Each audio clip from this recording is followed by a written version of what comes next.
Bismillahirrahmanirrahim. Assalamualaikum warahmatullahi wabarakatuh.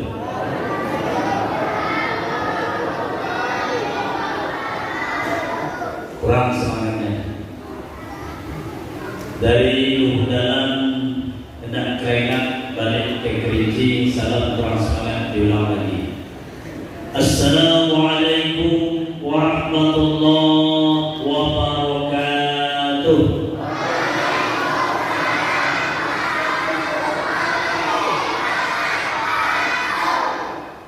Alhamdulillahi rabbil alamin. Alhamdulillahilladzi arsala rasulahu bil huda wa dinil haqq. Asyhadu an la ilaha illallah wahdahu la syarika lah wa asyhadu anna sayyidana wa nabiyyana Muhammadan abduhu wa rasuluh la nabiyya ba'da. Bapak aparatur pemerintah, RT RW, para pejabat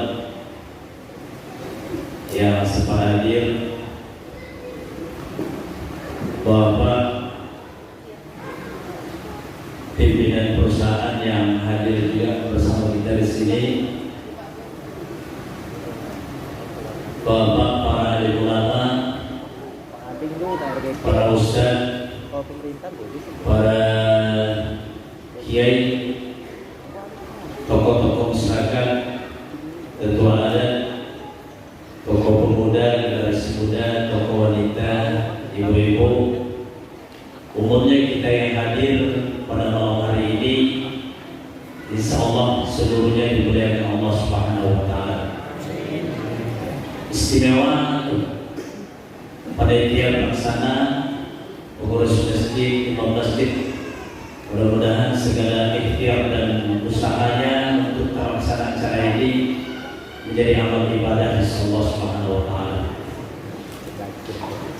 Pertama, mari kita sama-sama luruskan yang hadir di masjid ini malam hari ini berada di sini dalam acara memperingati Maulid Nabi Muhammad SAW.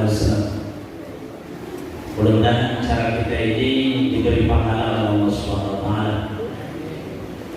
Salawat dan salam bagi Muhammad sallallahu alaihi wasallam. Allahumma shalli ala sayyidina Muhammad wa ala sayyidina Muhammad.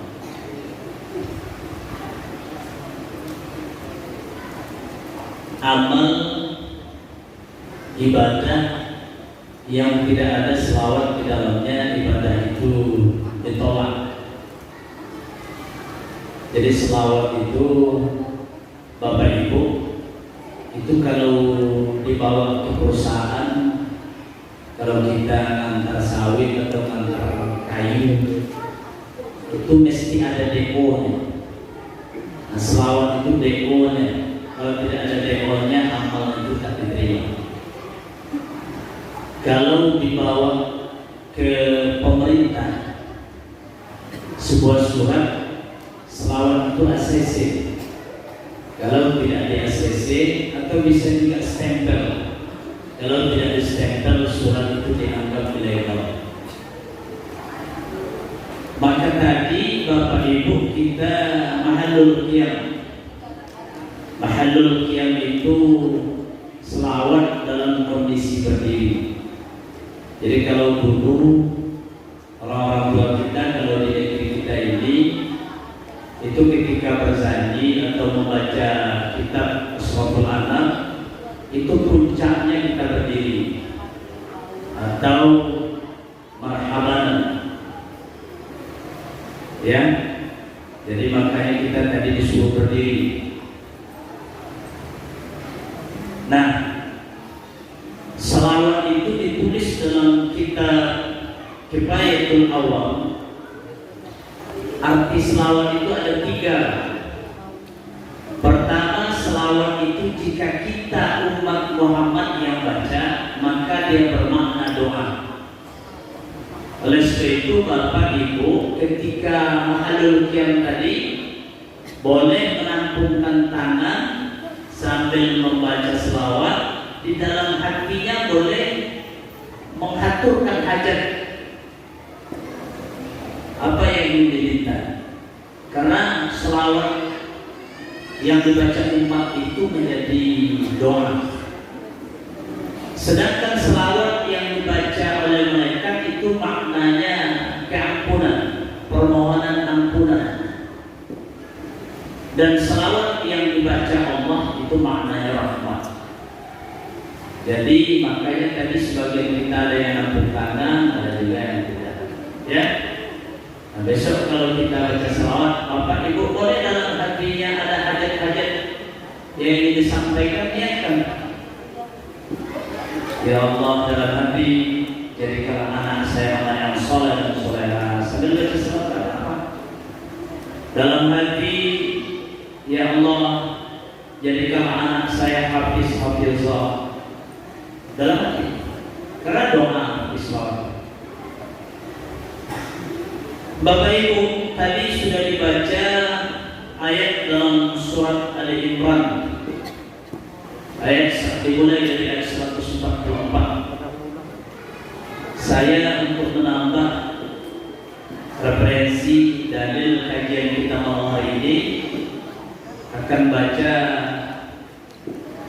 ayat dalam surat Al-Kahfi ayat 110 dan surat Al-Ahzab ayat 21. Bismillahirrahmanirrahim. Qul innama ana basharun mislukum yuha ilayya annama ilahukum ilah wahid. Faman kana yarju liqa'a rabbih falyamal amalan shalihan wa la yusyrik bi ibadati rabbih ahada. Summa qala Bismillahirrahmanirrahim. Laqad kana lakum fi rasulillahi uswatun hasanah liman kana yarjullaha wal yawmal akhir wa dzakarallaha katsiran. Sadaqallahu azim. Bapak Ibu, malam hari ini karena di dalam surat Al-Ahzab ayat 21 tadi Allah menyebutkan Rasul itu contoh tauladan yang baik. Betul itu Pak? Betul. Rasul itu contoh tauladan yang baik. Pertama, karena tidak ada satu orang manusia pun yang sempurna kita jadikan contoh, kecuali hanya Muhammad SAW. Yang kedua, karena Muhammad itu bisa dicontoh hampir seluruh sisi kehidupan. Kita bisa contoh dia dalam urusan makan, kita bisa contoh dia dalam urusan tidur, kita bisa contoh dia dalam urusan berumah tangga, kita bisa contoh dia dalam urusan ibadah, kita bisa contoh dia dalam urusan bermasyarakat, kita bisa contoh dia dalam berbuat kebaikan. Semua sisi kehidupannya menjadi tauladan. Kalau kita mungkin ada orang yang bisa kita tauladani, itu paling 2 atau 3 sisi. Pamannya dia hebat ilmunya, kita bisa mempelajari dalam bidang ilmunya. Sisi lain mungkin dia punya kelemahan yang tak bisa kita tauladan. Itulah istimewa Rasulullah SAW. Maka malam hari ini Bapak Ibu, kalau kita ingin menjadikan Nabi Muhammad sebagai tauladan, kalau kita ingin menjadikan Nabi Muhammad sebagai contoh, maka langkah awal yang harus kita lakukan, kita mesti mengenal Muhammad itu. Karena tidak mungkin bisa mencontoh orang kalau orang yang mencontoh tidak kenal. Betul tak Pak? Betul. Bapak Ibu ingin contoh saya tapi tak kenal, itu tak bisa contoh ya. Maka mesti kenal saya itu baru bisa contoh. Maka mau mencontoh Nabi Muhammad, kita mesti mengenal Muhammad. Ayat yang tadi dibaca oleh tadi cewek cowok yang baca? Oh cowok yang dibaca oleh qari kita tadi atau anak kita tadi dalam surat Ali Imran ayat 144. Kemudian ayat surat Al-Kahfi ayat 110. Kemudian surat Al-Ahzab ayat 21. Ini 3 ayat yang saling berkaitan dan itulah yang ingin kita bahas malam hari ini. Ada 3 sisi Nabi Muhammad itu yang mesti kita kenali. Pertama, kita mengenal Muhammad itu dari sisi manusia, karena Muhammad itu manusia juga. Ya Pak. Jadi ketika kita bersyahadat, membaca 2 kalimat syahadat, ada syahadat tauhid, ada syahadat rasul. Maka syahadat rasul itu salah satu yang wajib kita yakini, meyakini Muhammad itu hamba Allah, manusia juga. Jadi kayaknya saya ini seperti terhijab oleh 2 tiang. Gimana aja? Hah? Maju depan nih. Tidak, ya, yang ini sama ini. Jadi gimana bagusnya ini? Maju depan lagi. Maju atau saya berdiri aja? Saya berdiri. Ini apa ini? Saya berdiri aja. Pertama kalau berdiri ada manfaatnya Bu, supaya tidak lama ceramahnya.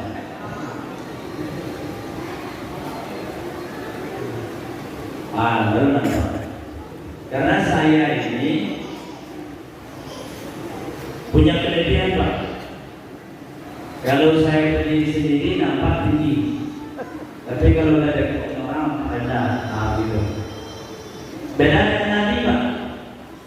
Kata Imam Al-Ghazali, Nabi Muhammad itu tingginya tidak terlalu tinggi, rendahnya tidak. Dia tidak pula rendah. Jadi orang Arab itu Bapak Ibu kan, kalau kita lihat postur tubuh orang Arab, mereka sedang, tidak setinggi orang Barat, tidak serendah orang Asia.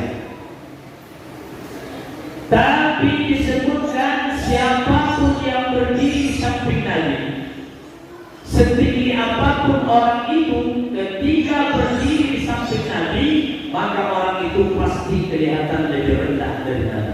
Itu salah satu keistimewaan dan kelebihan Muhammad yang diberikan Allah Subhanahu wa Ta'ala. Pertama kita mengenal Muhammad. Dari ayat dikatakan Allah, "Qul innama ana basyarun mislukum." Muhammad, katakan kepada umat itu bahwa kamu itu juga manusia. Jadi Nabi Muhammad manusia. Dia dilahirkan. Cuma bedanya ibu, kalau ibu ini melahirkan anak itu Pak bertaruh antara hidup dan mati. Jadi kalau ada bapak-bapak yang hatinya keras, sulit menyayangi orang tua, nah ketika istri melahirkan coba lihat, biar kita tahu betapa sulit dan sakitnya orang tua kita itu melahirkan kita. Bedanya Nabi Muhammad ketika dilahirkan oleh ibunya Aminah, Aminah tidak merasa sakit sedikit pun. Kata Safiur Rahman dalam bukunya Sirah Nabawiyah, pengakuan Aminah ketika Aminah melahirkan Nabi Muhammad itu bercahaya. Cahayanya itu menerangi sampai ke negeri Sam.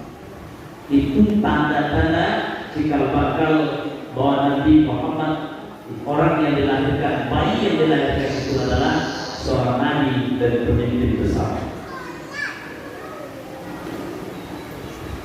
Nabi Muhammad seorang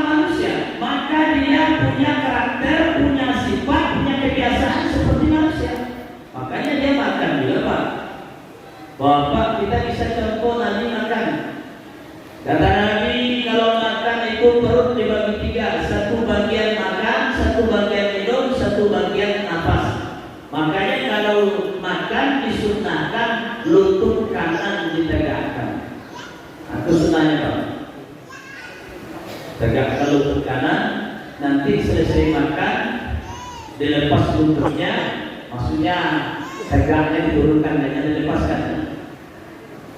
Itu perut kita tadi terlipat, yang berlipat itu kosong, maka ruangan itu menjadi ruangan nafas. Kalau orang kita makan gimana Pak? Kita duduk bersela kan? Nah, ketika kita duduk bersela itu perut lurus sampai ke kaki, maka pas makan full isinya, tidak ada ruangan nafas. Maka kata orang Kerinci perusahaan, maka tak ada ruangan nafas. Contoh makan tadi. Kemudian Nabi kalau dia makan tak sama dengan kita Pak. Kalau kita makan, sedang makan kadang sampai 3 gelas air minum habis. Nabi tidak Pak. Jadi kalau Nabi makan dan minum itu tidak bersamaan, tidak bersamaan waktu makan. Jadi kalau makan saja, nanti selesai makan baru minum. Jangan makan minum sedikit, dan sedang makan kalaupun nyangkut minumnya tidak banyak. Kemudian sunnah Nabi minum tidak boleh sekali habis. Orang kita kalau minum kan sekali minum langsung 1 gelas habis. Sunnah minum itu 3 teguk. Minum sekali bismillahirrahmanirrahim, teguk, alhamdulillah, kemudian minum lagi bismillahirrahmanirrahim, teguk, alhamdulillah, kemudian bismillahirrahmanirrahim, baru kita boleh minum banyak. Jadi tak boleh langsung minum banyak. Semua sunnah yang kita amalkan pasti ada maslahatnya, pasti ada kebaikannya. Ada seorang sahabat, dia niat Pak, dia ingin melakukan seluruh yang dilakukan Nabi yang dilihatnya. Suatu hari Nabi dilihat oleh sahabat ini sedang menundukkan, merendahkan punggungnya lewat di suatu ranting. Ditundukkan, direndahkan punggungnya. Maka sejak itu sahabat ini setiap melewati sesuatu punggungnya direndahkan. Suatu ketika perang, orang kafir datang memanahnya, dipanah sahabat ini, pas panah turun meleset di atasnya, ditundukkan punggungnya sehingga dia selamat dari kematian. Bertambah lagi yakinnya bahwa setiap mengamalkan sunnah pasti ada masalah. Makan, tidur ada sunnahnya. Nabi kalau dia manusia dia juga tidur. Bagaimana tidur Nabi? Nabi kalau tidur menghadap kiblat. Tidurnya miring ke kanan. Kalau kita memasukkan jenazah Bapak Ibu, kalau pakai sistem yang lahat itu kan tanah yang yang di dalam, yang ke dalam bagian depan itu lahatnya. Kalau di tengah namanya sak, kalau lubang di tengah itu sak, kalau lubangnya di depan, di dalam itu namanya lahat. Nah, makanya orang Sunni sebagian dari ulama kita ada talqin di kubur karena berdalil pada hadis utlubul ilma minal mahdi ilal lahdi lahat dari lubang yang ada dalam kubur, maka talqin. Tapi bagi yang tak yakin talqin di kubur, berdalil pada hadis laqinu mautakum, talqinkan orang yang sakaratul mau. Jadi kalau gitu tidak perlu berkelahi. Kalau ada yang talqin di kubur, dalilnya hadis, yang talqin tidak menerima talqin di kubur juga ada hadisnya. Kita dipakai keduanya, orang yang sakaratul maut kita ditalqinkan la ilaha illallah, sampai di kubur ditalqinkan lagi. Maka Rasulullah SAW tidurnya miring ke kanan menghadap kiblat. Jadi kalau ini kiblat, kepalanya sudah sedipak miring ke kanan. Itu dalam teori kesehatan ada masalah dulu. Jantung kita ini sebelah kiri. Jadi kalau kita tidur miring ke kanan, itu bisa menjaga jantung tidak kena himpitan yang berat. kita beri kanan, itu salah satu kebaikan. Tentu pasti ada kebaikan yang diberikan Allah ketika kita mengamalkan sunnah tadi. Rasulullah SAW berumah tangga, banyak sekali sunnah yang kita dapat contoh, kita tauladani Nabi dalam membina rumah tangga. Pertama, rumah tangga itu berpijak pada sakinah, mawaddah, warahmah. Allah jelaskan dalam surah Ar-Rum, wa min ayatihi an khalaqa lakum min anfusikum azwajan litaskunu ilaiha wa ja'ala bainakum mawaddah wa rahmah. Sakinah, mawaddah, wa rahmah. Sakinah sering diterjemahkan bahagia. Sakinah itu bisa juga artinya Pak, nyaman. Sakinah itu bisa juga artinya diam. Jadi makanya orang yang bahagia itu yang merasa nyaman. Istri merasa nyaman di rumah, suami merasa nyaman di rumah. Itu ciri-ciri sakinah ada. Tapi kalau suami sudah tidak nyaman di rumah, istri sudah tidak nyaman di rumah, itu masalah. Biasanya penyebab-penyebabnya ada beberapa faktor. Sedikit, suatu ketika beberapa, mungkin ada sekitar 2 bulan atau 3 bulan yang lalu, ada seorang wanita datang ke kantor. Perempuan ini bilang sama saya bahwa saya minta pengantar ingin cerai. Kata perempuan itu, saya biasa kalau orang datang seperti ini, pertanyaan saya satu aja Pak. Kata saya, Bu, berapa lama sudah tidak bersama suami? Berapa lama sudah tidak melayani suami? Kata si perempuan ini, Pak, 3 bulan. Apa kata saya? Kalau gitu Bu, ibu pulang, saya kasih waktu 2 minggu, layani suami, jalin komunikasi yang baik dengan suami. Kalau tak selesai datang sini, saya kasih pengantar. Tidak sampai 2 minggu Pak. Apa kata perempuan? Saya jadi cerai perempuan. Jadi tak jadi cerai. Kasih tempo 2 minggu, 1 minggu bilang tak jadi cerai. Apa kesimpulannya Pak? Orang biasanya terjadi perpecahan, terjadi konflik itu karena pertama tak mau komunikasi. Ada karakter kita, laki-laki dan perempuan, kalau sudah marah nggak mau cerita, nggak mau ngomong, tak mau komunikasi, ya itu mubat itu Pak. Jadi walaupun marah, jangan diamkan, cari solusi menyelesaikannya. Maka solusi yang kedua, sebesar apapun marah, istri walaupun marah jangan enggan melayani suami. Layani suami. Selesai melayani suami, komunikasi, maka insya Allah nggak jadi cerai. Orang laki-laki ini Pak Bu, maaf ya, dia anak ada tapi agak mudah-mudahan dia tak paham. Maaf ya Bu, kami laki-laki ini tapi rahasianya yang bilang sama orang. Kalau kami tak didapat, dalam tanda kutip ya, tak dapat itu sakit kepalanya. Kalau sakit kepalanya kerja tak enak, urusan tak serius, maka oleh sebab itu jangan sampai tidak melayani suami. Ini karena tak pulang selama Bu, maka tentu kasusnya itu.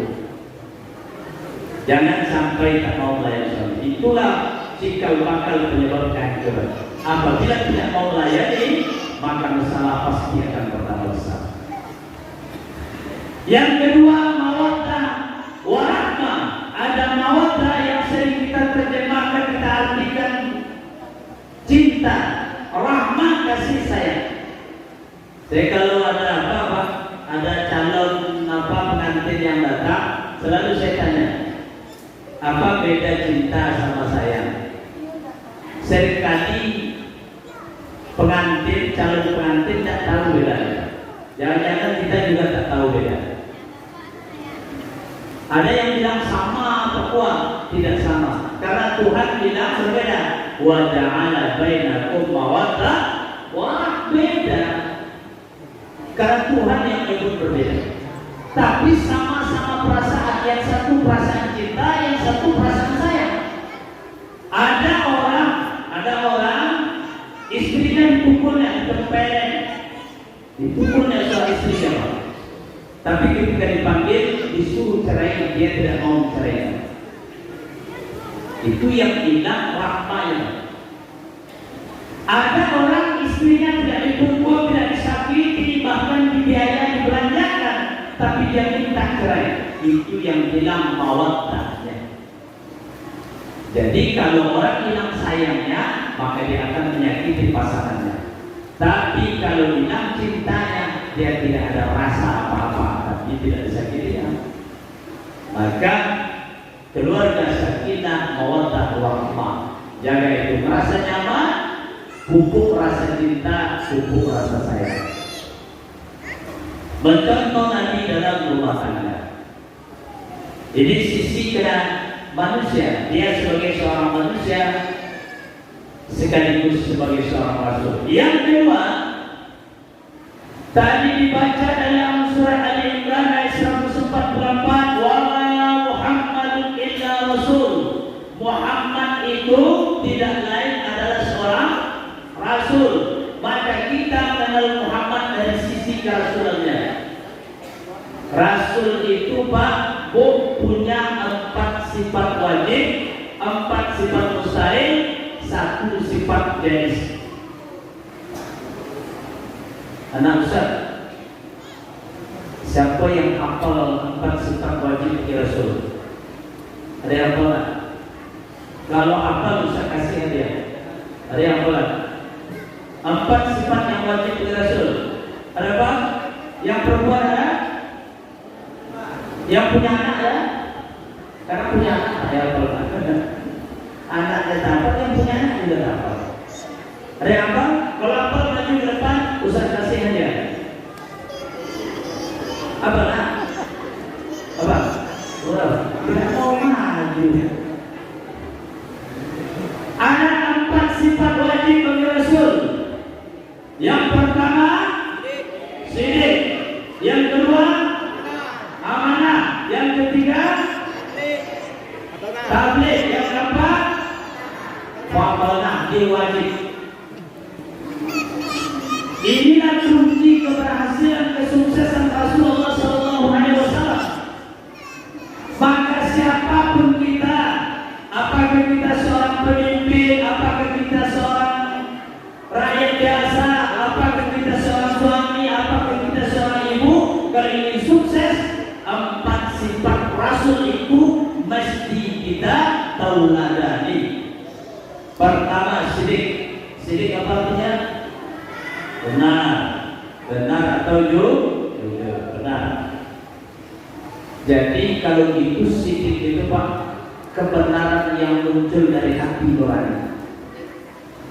Jadi sidik itu kebenaran yang muncul dari hati nurani. Makanya ketika definisi iman kata Abu Hasan Al-Asy'ari, al-imanu huwa tasdiqu bil qalbi wa aqrar bil lisani, ditambah oleh Abu Mansur Al-Maturidi, wa a'malu bil arkan. Iman itu membenarkan dengan hati. Kalau begitu Pak, sidik itu kebenaran yang muncul dari hati orang. Maka Bapak Ibu, kalau kita mau mendengarkan hati nurani kita, maka kita sangat kecil kemungkinan menzalimi orang lain. Betul nggak Pak? Kalau kita mau mendengarkan suara hati nurani kita, maka sangat kecil kita menzalimi orang lain. Kita ini kayaknya apa nih, serius banget ya. Kita berselawat kayaknya. Ulang selawat, setuju?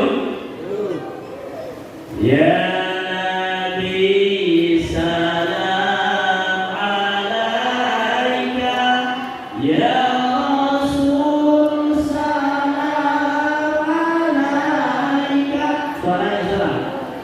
Ya Nabi salam alaika, salawatullah alaika, asyraqal badru alaika.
Ya Habib salam alaika salawatullah alaika ya Habibi ya Muhammad ya Muhayyad ya Mumajjad ya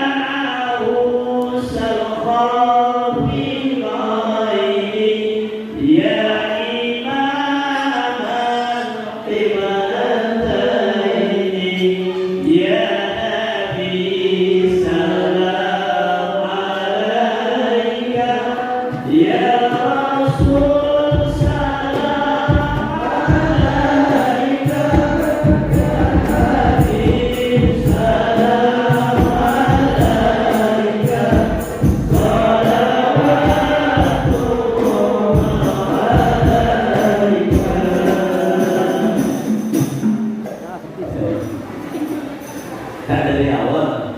Oke. Terima kasih kawan-kawan Abdullah. Jadi Rasul itu punya 4 sifat yang wajib. Pertama syirik. Maka Rasul itu benar pada pikirannya, benar di hatinya, benar pada ucapannya, benar pada sikapnya. Maka semua ide yang dipikirkan Nabi, yang disampaikan Nabi itu kebenaran. Sehingga Allah katakan wa ma yantiqu 'anil hawa in huwa illa wahyun yuha. Yantiqu itu Pak, makna lainnya natik. Natik itu juga bisa artinya pikiran, ide. Tidak ada satu pikiran, tidak ada satu ide. Semua ide yang datang dari Muhammad itu bersumber dari wahyu. Maka Bapak Ibu kalau ingin punya ide cemerlang, punya ide yang bagus, punya ide yang jauh ke depan, maka wajib bersumber dari wahyu. Jangan tinggalkan wahyu.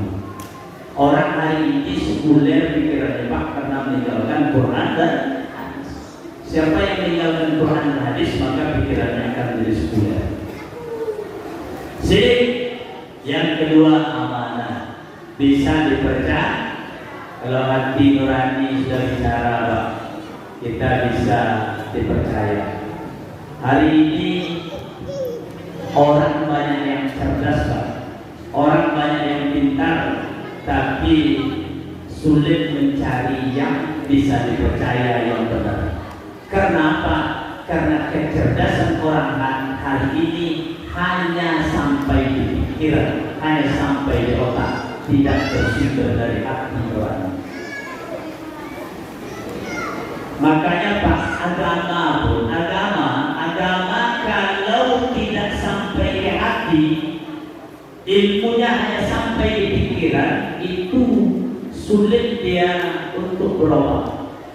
Saya tanya sekarang, orang mencuri Pak, orang mencuri atau orang berbuat maksiat, menurut Bapak dia tahu tidak mencuri itu dosa? Tahu kan? Tapi kenapa dia mencuri juga? Salah satu penyebabnya karena ilmunya hanya sampai di otaknya, tidak masuk ke dalam hatinya, tidak bersumber dari hati nurani. Maka ketika pengetahuannya sampai di otaknya, di pikirannya, tidak bersumber dari hatinya, dia tidak mampu mencegah dia dari perbuatan maksiat. Tapi ketika kebenaran itu ilmunya dari hati nuraninya, maka hatinya itulah yang melarang dia untuk berbuat maksiat. Yang ketiga, Rasul punya sifat wajib namanya tabligh. Tabligh apa artinya? Menyampaikan. Biasa kita artikan menyampaikan, ceramah. Tapi tabligh itu sebenarnya juga maknanya Pak komunikasi. Maka tadi saya sudah bilang, semua urusan, semua pekerjaan mesti dijalin komunikasi yang baik. Kalau komunikasi tidak bagus, maka pekerjaan itu tidak akan sukses. Jadi penceramah Pak, komunikasi tidak bagus, menghujat orang saja, itu tak sukses. Jadi pedagang Pak, tapi mulut kasar, sombong cara melayani orang, pedagangnya akan gagal. Jadi pelayan masyarakat apalagi, jadi komunikasi mesti dibangun dengan baik, apalagi dalam rumah tangga. Yang keempat, Nabi itu patona. Apa arti patona? Cerdas, pintar. Nabi itu orang yang cerdas. Kecerdasan Nabi itu, kenapa begitu cerdas? Karena tadi Allah sudah katakan wa ma yantiqu 'anil hawa in huwa illa wahyun yuha. Kecerdasan Nabi itu bersumber dari wahyu. Maka semua yang disampaikan Nabi, semua yang diprediksi Nabi pasti terjadi.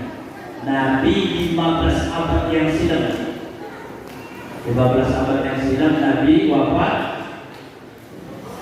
Kita baca hadis-hadis menjelang kiamat. Nabi menyampaikan hadis-hadis menjelang kiamat itu semua yang disampaikan Nabi akan terbukti.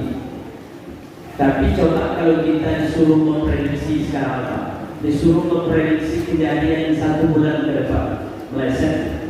Tapi Nabi Muhammad dia memprediksi sampai akhir zaman, dan itu terjadi.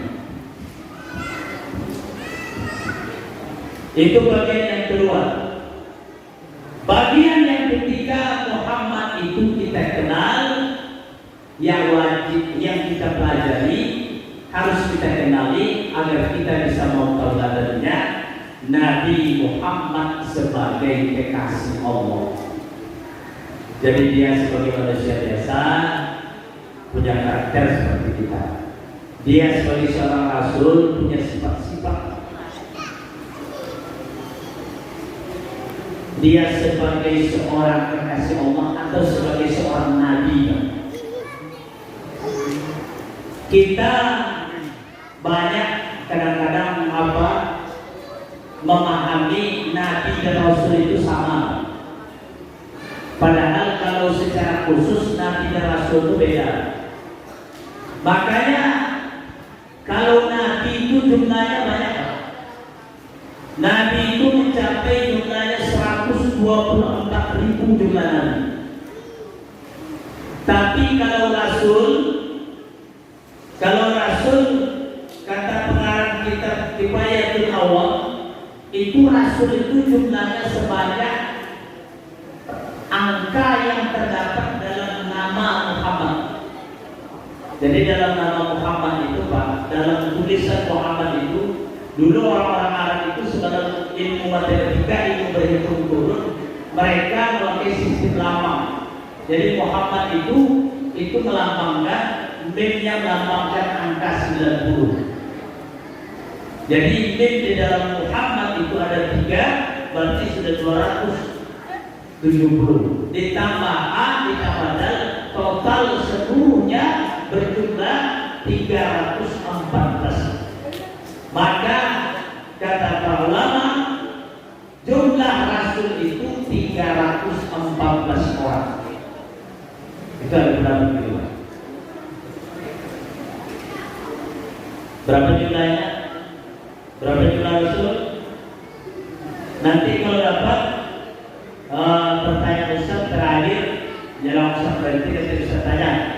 Kalau dengar, kalau dapat kita kasih hadiah dulu. Setuju? Makanya boleh apa-apa, tapi jangan lupa. Jadi rasul ada 314 rasul. Sedangkan yang kita kenal 25 itu dia nabi dan rasul. Dia sebagai seorang nabi, dia juga seorang rasul. Secara khusus makna nabi dan rasul, kalau nabi dia menerima wahyu dari Allah, dia mendapatkan ilmu dari Allah, tapi tidak punya kewajiban dia untuk menyampaikan. Makanya tabligh itu sifat rasul, bukan sifat nabi. Kalau Rasul dia punya dapat wahyu, dapat ilmu, dia wajib menyampaikan dan dia punya umat, itulah Rasul. Ada Nabi dan Rasul berarti dia punya dapat ilmu dari Allah yang tak wajib dia sampaikan, dan dia juga dapat ilmu yang wajib dia sampaikan. Itulah dia Nabi dan Rasul yang 25. Di sinilah letak perbedaan yang paling banyak kadang antara pemahaman kita umum dengan sebagian ulama, khususnya ulama-ulama tasawuf.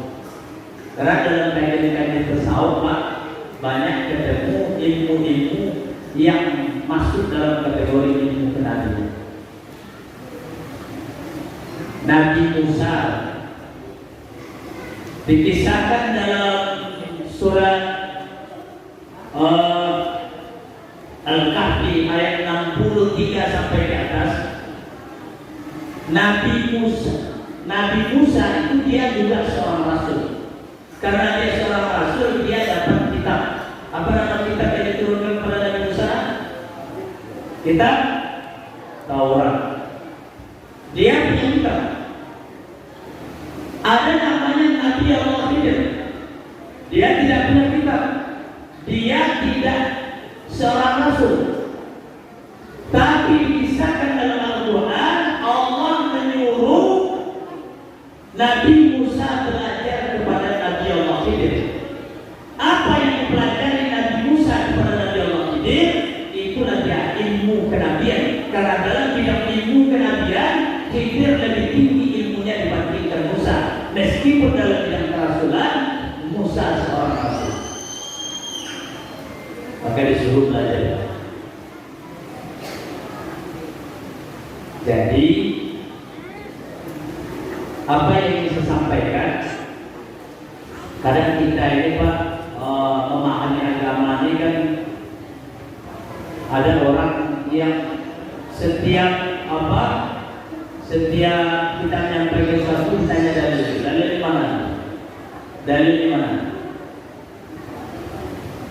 Sementara di sebagian ulama kita kadang-kadang dalil lafzinya, lafaznya tidak dapat mereka mengungkapkan.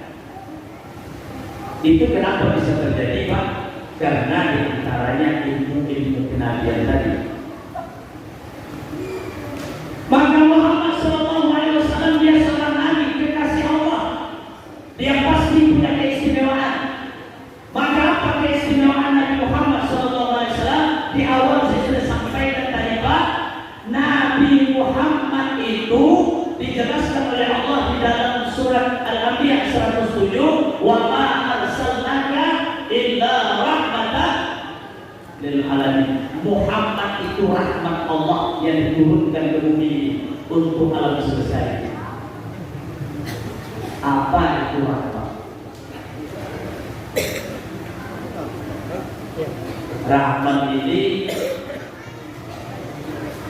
banyak pengertian Pak. Ada yang bisa diartikan kasih sayang, bisa juga artiannya kenabian. Itu dalam surah Al-Anbiya ayat 107 tadi, rahmatan di situ itu maknanya kenabiannya. Maka Rasulullah SAW karena seorang rahmatan lil alamin, rahmat Allah yang turunkan kepada alam semesta ini, maka seluruh amal ibadah, pekerjaan, perbuatan kita mesti wasilah lewat jalur Nabi Muhammad SAW.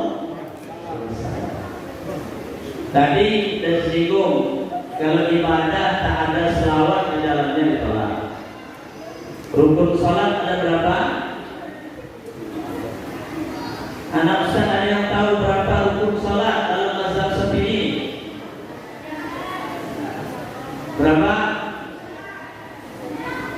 Berapa? Anak saya yang jawab.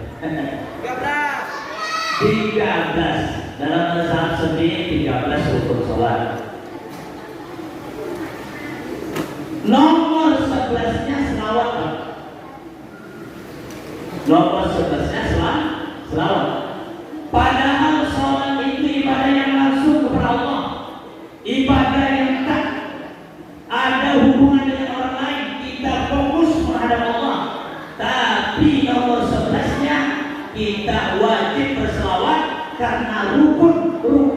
sesuatu yang wajib ada dalam pekerjaan itu. Maka siapa yang tidak berselawat dalam sholatnya akan tertolak.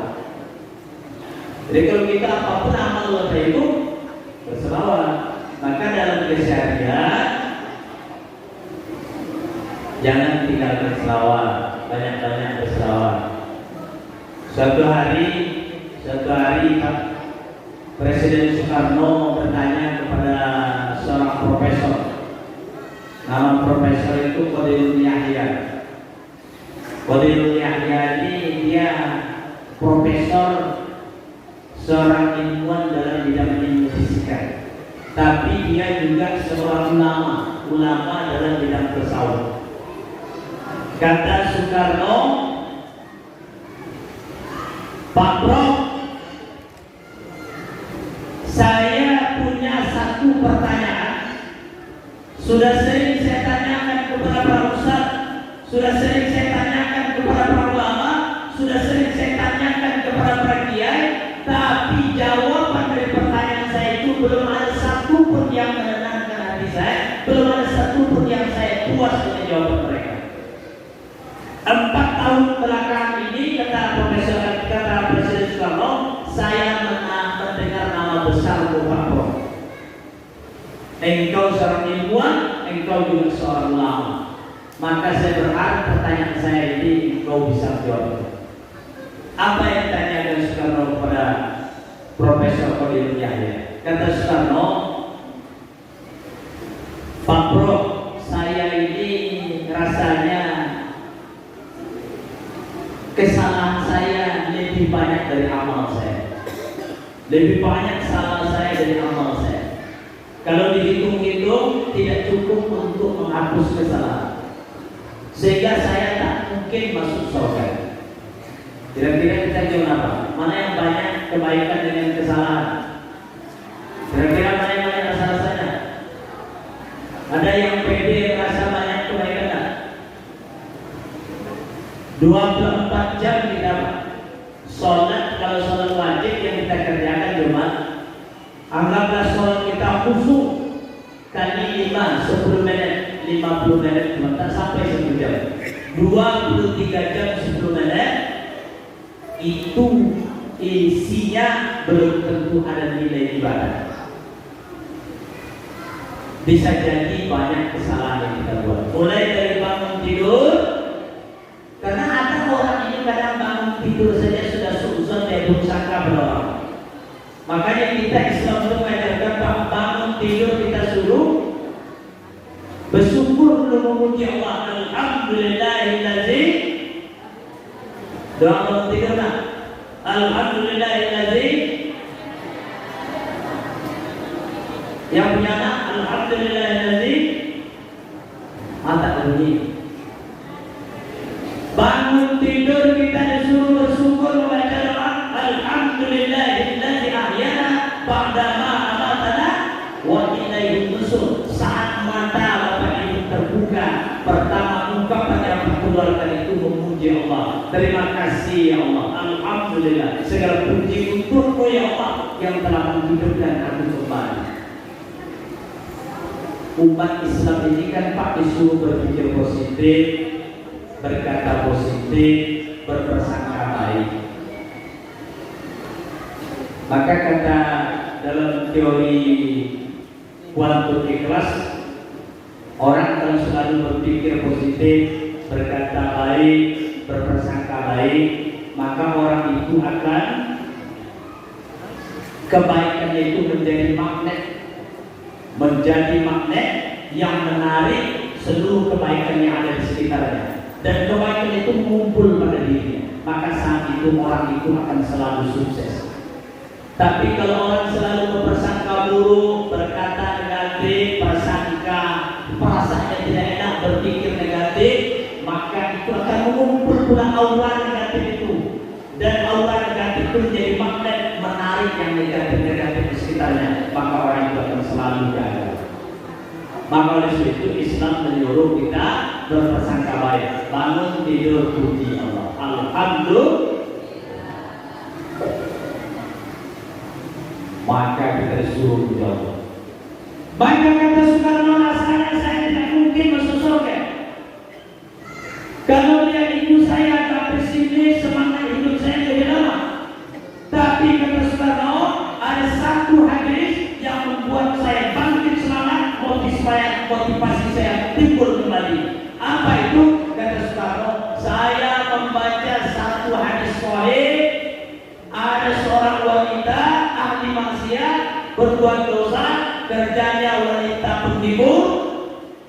Suatu ketika dia sampai di tengah padang pasir, dalam perjalanannya bertemu dengan seekor anjing. Anjingnya sudah hampir mati. Oleh perempuan ini dicari air minum, diambil air pakai sepatunya, dikasih minum anjing. Kata Nabi dalam hadis itu, perempuan itu masuk surga. Kira-kira perempuannya sudah banyak amalnya atau belum, Pak? Sudah banyak atau belum? Ibu-ibu, perempuannya sudah banyak amalnya atau belum? Belum. Ahli maksiat amal sedikit. Tapi Nabi menyebutkan perempuan itu masuk surga. Lalu kata Soekarno, bagaimana caranya Pak Bro supaya amal yang sedikit mampu menghapuskan kesalahan yang banyak? Kira-kira gimana tuh? Apa kita mau cari anjing kehausan lagi nih? Nah, nggak perlu kan? Apa kata Pak Pro? Kata Profesor Khalil Yahya, Pak Presiden bisa amal yang sedikit menghapuskan dosa yang banyak, bisa amal yang sedikit menghapuskan kesalahan yang besar. Syaratnya satu, ketika Pak Presiden beramal, amalnya mesti langsung kepada Allah. Mesti langsung kepada Allah. Kata Soekarno, gimana cara langsung Pak Pro? Kata Pak Profesor Khalil Yahya, diumpamakan seperti radio. Bapak kalau mau dengar siaran pelalawan, itu gelombang yang dihidupkan radio, gelombangnya harus gelombang pelalawan. Dibuat gelombang radio suara Bono FM. Itu beritanya berita pelalawan. Tapi kalau Bapak ingin mendengar siaran pelalawan, gelombang yang dihidupkan gelombang radio Jakarta itu nggak akan beda frekuensi. Jadi kalau ingin sampai langsung amal, frekuensinya harus sama. Kita seringkali amal kita berbeda frekuensi, Pak. Apa contohnya? Bapak berangkat dari sini ke Pekanbaru, sampai di Sekidang orang azan zuhur. Hayya 'alas shalah. Muazzin luar biasa, alun suaranya memanggil orang sholat. Pas terdengar dari telinga Bapak mau berangkat ke Pekanbaru. Dalam hati Bapak, hati nurani tadi sudah bicara. Allah sudah ingatkan. Apa kata Allah kepada hati nurani Bapak? Berhenti sholat. Biasa gitu ya Pak? Ada gitu lah. Itu kalau hatinya terjaga, kebersihannya pasti dikasih tahu Allah, berhenti sholat. Tapi saat itu lebih berkuasa pikiran Bapak, lebih berkuasa nafsunya, maka ditengoklah jam. Oh, ini waktu zuhur masih panjang, bisa sholat di Pekanbaru. Maka akhirnya Bapak sholat di mana? Di Pekanbaru. Maka sholat di Pekanbaru masih ada waktu zuhur, memang diterima Allah, tapi frekuensinya beda. Yang Allah paling suka, yang Allah paling ingin, Bapak sholat di Sekidang berjamaah itu satu frekuensi. Tapi ketika Bapak sholat di Pekanbaru, frekuensinya sudah beda. Itulah yang membuat kualitas ibadah menjadi rendah nilainya. Selalu ya. Jangan ada dusta di antara kita. Tidak, sama ya. Frekuensi sama. Nah, kata Profesor Khalil Yahya, salah satu amal yang frekuensinya sama itu selawat kepada Nabi.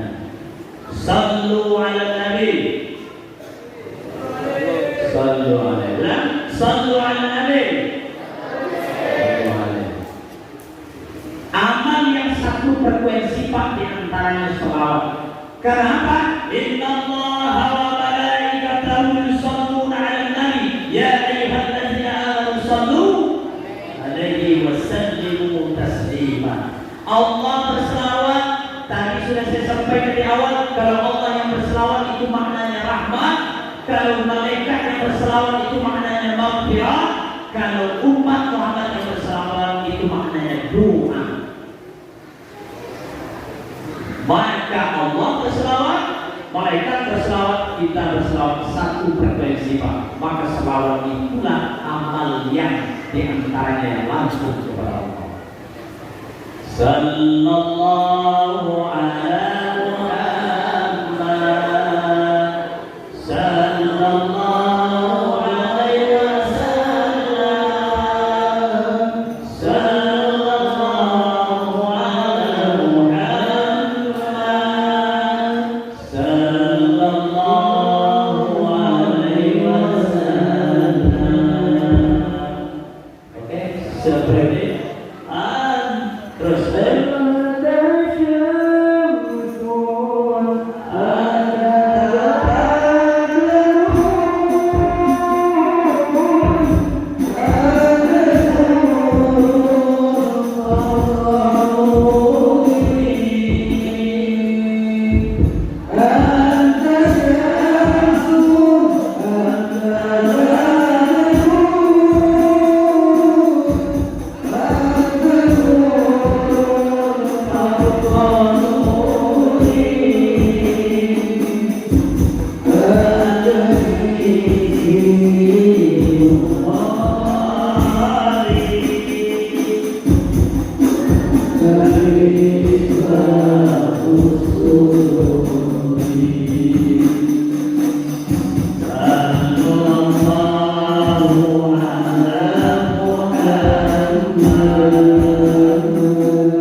kalau Bapak Ibu ingin menjadikan Nabi Muhammad itu wasilah untuk bertemu dengan Allah, maka banyak berselawat. Dalam ayat tadi Allah katakan, "Faman kana yarjullah." Yarjullah ini Pak, kalau kita lihat tafsir ayat bil ayat ada dua maknanya. Pertama, makna yarjullah itu berharap kepada rahmat Allah. Kita bisa lihat dalam banyak ayat. Misalnya dalam surah Al-Baqarah apa kata Allah? Inna rahmatallahi apa? Bukan itu, ulaika yarjuna rahmatullah. Maka makna yarjullah di situ berharap kepada rahmat Allah. Makna yang kedua tadi dalam surah Al-Kahfi ayat 110 apa kata Allah? Faman kana yarju liqa'a rabbih. Makna yang kedua bertemu dengan Tuhan. Siapa yang ingin mendapat rahmat dari Allah, maka jalurnya berselawat kepada Nabi Muhammad. Banyak berselawat. Ulama kita Pak, ulama orang-orang soleh itu ada yang selawat 1000 satu hari satu malam, ada yang selawat ada yang selawat 314, ada yang selawat 313. Itu ada amalan-amalan. Kalau mereka berselawat 314, tadi mereka berselawat sebanyak jumlah Rasul yang ada pada angka nama Muhammad. Jadi ada yang 1000, ada yang 313, ada yang 300, ada yang 314. Berapa Bapak Ibu harus berselawat? Terserah berapa kita mampu. Yang paling penting setiap hari mesti ada selawat. Setuju dulu? Setuju? Selawat itu nggak usah panjang-panjang. Dan tak perlu berirama seperti tadi. Kalau berirama tak selesai-selesai. Selawat itu yang paling penting ada selawatnya, ada salawatnya. Baca sallallahu alaihi Muhammad sallallahu alaihi wasallam aja cukup. Tapi kata para ulama akan lebih bagus kalau mau mengamalkan selawat itu diawali dengan selawat Ibrahimiyah. Selawat Ibrahimiyah itu yang mana Ustaz? Selawat yang ada dalam tahiyat. Bapak Ibu ingin bertemu dengan Allah, jalurnya mesti jalur Rasulullah. Bapak ingin mendapatkan cinta dari Allah, jalurnya mesti jalur Rasulullah. Maka Allah katakan, "Qul in kuntum tuhibbunallah fattabi'uni." Muhammad katakan kepada umatnya itu, kalau mereka cinta kepada Allah, maka ikutlah Muhammad. Ingin dapat cinta dari Allah, maka cintai Nabi Muhammad. Man ahabbani faqad ma'ani fil jannah. Orang yang mencintai Rasul akan bersama dengan di surga kelak. Amin. Sallu ala Nabi. Jadi kalau ingin dapat cinta dari Allah, cintai Allah. Kalau ingin dapat rahmat dari Allah, maka berselawat kepada Allah. Kalau ingin bertemu dengan Allah, orang yang pernah bertemu dengan Allah itu Nabi Muhammad. Maka kalau Bapak Ibu ingin bertemu dengan Allah, mesti jalur Muhammad. Bagaimana caranya? Kenali Nabi Muhammad itu baru bisa bertemu dengan Allah.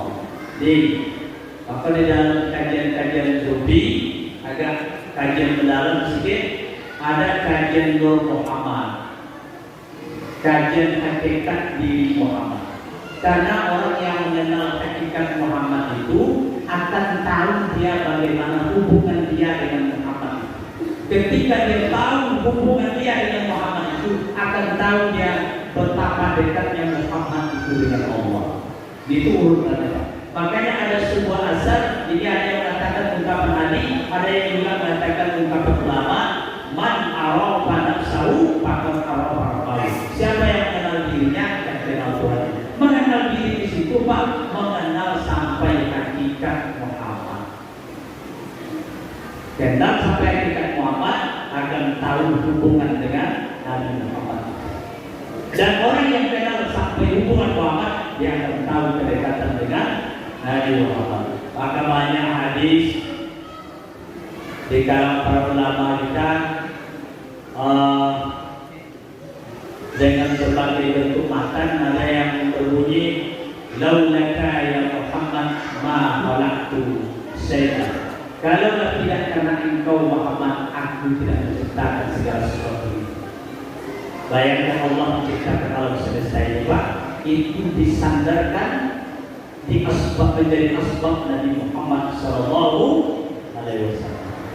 Nah kalau begitu Nabi Muhammad itu istimewa. Nah mesti kita kenal keistimewaannya. Mesti tahu kita kedekatan Muhammad itu dengan Allah. Nah untuk tahu kedekatan dengan Muhammad itu kita mesti mengenal Muhammad bukan hanya sebatas fisiknya, tapi mengenal sampai pada hakikatnya. Karena ada sebuah hadis yang menyebutkan kata Nabi, Adam babul jasad wa ana babuhu. Adam itu asal dari seluruh jasad, yang berjasad, sedangkan aku adalah bapak dari sekian roh.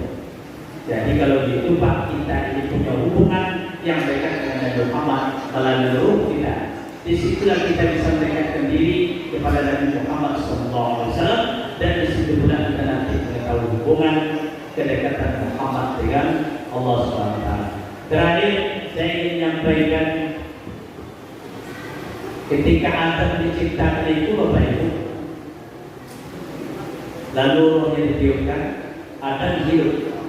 Ketika dia hidup, nama yang dilihat oleh Nabi Adam di dalam surga itu nama Nabi Muhammad. Dan nama Nabi Muhammad ini disandingkan dengan nama Allah. Apa kesimpulan yang kita ambil? Kalau Nabi Adam ketika diciptakan dia sudah melihat ada nama Muhammad, maka kalau begitu nama Muhammad itu yang kasih namanya Allah. Kalau gitu Pak, karena orangnya belum ada. Tapi Nabi Adam sudah melihat nama Muhammad. Berarti kalau itu yang ngasih nama Muhammad itu Allah langsung. Tetapi ketika lahir ke dunia, Allah membalikkan hati Abdul Muthalib kakeknya sehingga lisan Abdul Muthalib menyebut nama cucunya Muhammad.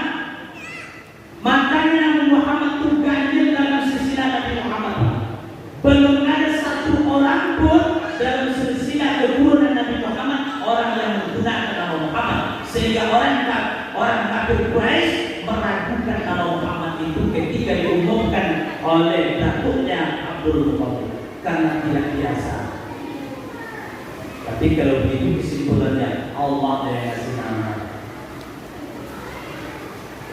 Makanya kalau kita lihat namanya itu ada apa?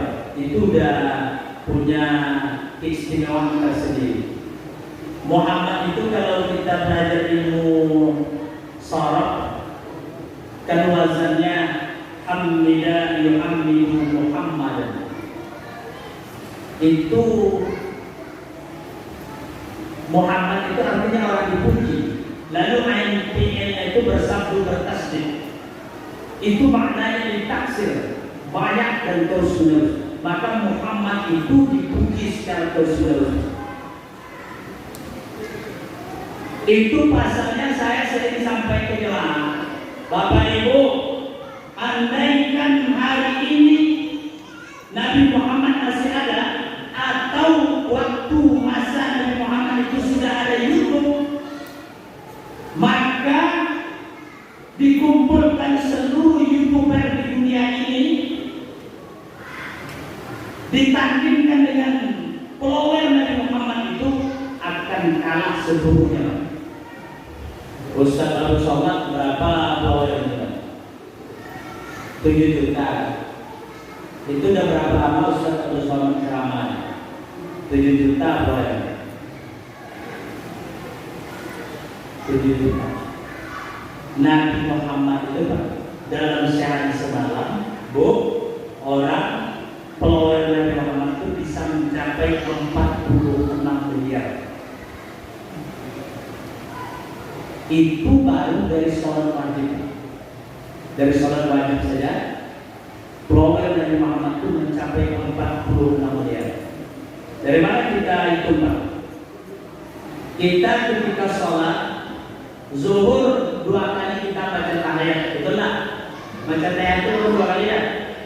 Zuhur 2 kali, asar 2 kali, maghrib 2 kali, isya 2 kali, subuh sekali. Berarti ada berapa kali kita dalam sholat 5 waktu baca tahiyat?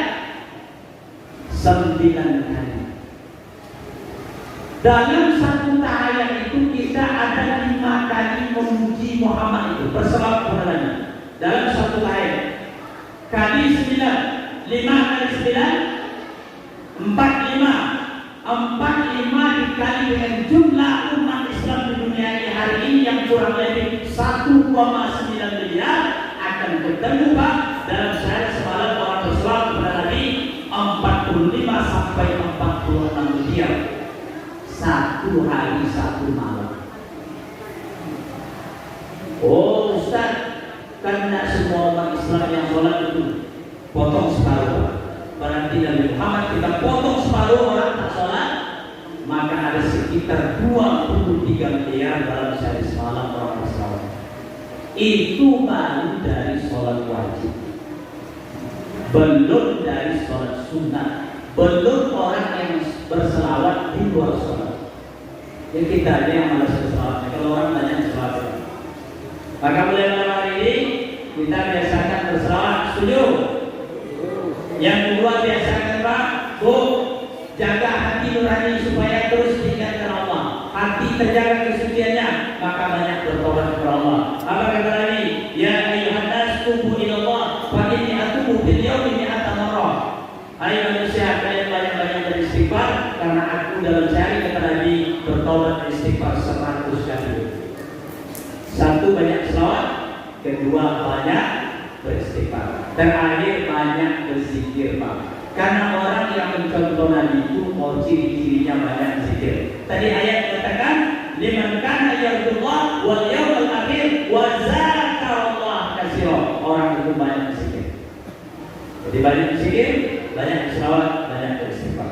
Barangkali kita yang saya sampaikan pada kesempatan kali ini mudah-mudahan bermanfaat melalui ini tadi apa? Oh ya, melalui mentaulani Nabi Muhammad, ukhuwah kita perkuat ukhuwah kita. Jadi Bapak Ibu, mari kita mentaulani Nabi Muhammad sisi kemanusiaannya, karena Muhammad itu menjadi tauladan bagi kita dalam semua hal, dalam berbahasa, dalam bergaul, dalam bahkan dalam berbangsa, ya, berbangsa dan bernegara. Karena Nabi Muhammad itu seorang kepala negara. Ketika dia menjadi kepala negara, semua umat, semua agama, semua suku, semua etnis mendapat keselamatan, mendapat perlindungan karena Muhammad membawa rahmat. Oleh karena itu Bapak Ibu, perbedaan yang ada di kalangan umat, beda pendapat, beda etnis, beda suku, beda agama, tauladan dari Nabi Muhammad. Ya, barangkali itu saja. Mohon maaf, langsung. Oke. Kalau doanya dulu.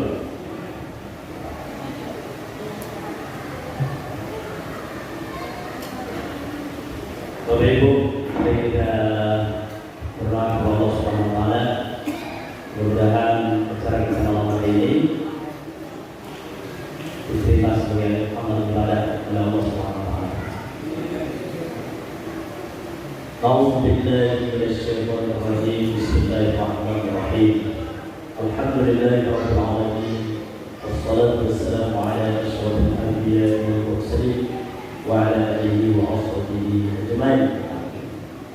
Assalamu alayka ya Rasulullah. Assalamu alayka ya Habibullah. Assalamu alayka ya Rasulullah. Assalamu alayka ya Sayyidina Muhammad sallallahu alaihi wasallam. Ya Allah, ya Rahman, ya Rahim, irhamna ya Allah fa innaka anta khairur rahimin.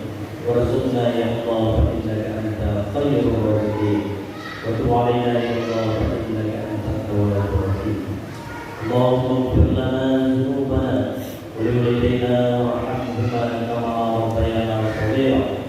Wa li jami'il muslimina wal muslimat wal mu'minina wal mu'minat al-ahya'i minhum wal amwat. Allahumma anzil rahmah wa ni'mah wal barakah wal hidayah wal tawfiq wal sihat wal salamah ala hadhihi al-jama'ah wa ala ahli hadhihi al-qaryah bi rahmatika ya arhamar rahimin.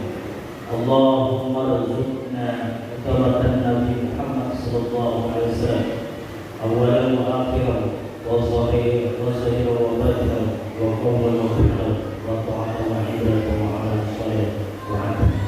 Allahumma ahyina bi hayyatil ulama wa amitna bi mawqis syuhada wa ahsurna yawmal qiyamati fi zumratil awliya wa adkhilna jannata ma'al anbiya innaka 'ala kulli shay'in qadir. Allahumma ja'al jam'ana hadza jam'an marhuman wa tafarruq min ba'di tafarruqan ma'suman. Rabbana zalamna anfusana wa illam taghfir lana wa tarhamna lanakunanna minal khasirin. Rabbana atina fid dunya hasanah wa fil akhirati hasanah wa qina adzaban nar. Wa sallallahu ala sayyidina Muhammad wa ala alihi wasallam. Subhana rabbika rabbil izzati amma yasifun. Wassalamu ala al-mursalin. Walhamdulillahi rabbil alamin. Taqabbalallahu minkum. Wallahu muwaffiq ila aqwamit thariq. Assalamualaikum warahmatullahi wabarakatuh.